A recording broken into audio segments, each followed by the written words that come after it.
Hey going guys, Dave from AllBrand Caravan Services. Today you can see I'm working on the Scope Caravan behind me. Now the customer came into us for an insurance job where he's actually had impact damage from the top that he didn't actually recognise straight away.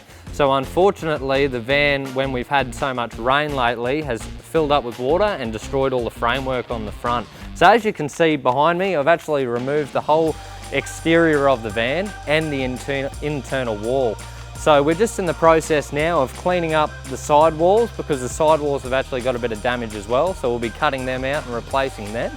And we've also rebuilt the whole front wall and re-plied it. That way, once the sides are completed, we'll be refitting the front wall and rewiring it all up.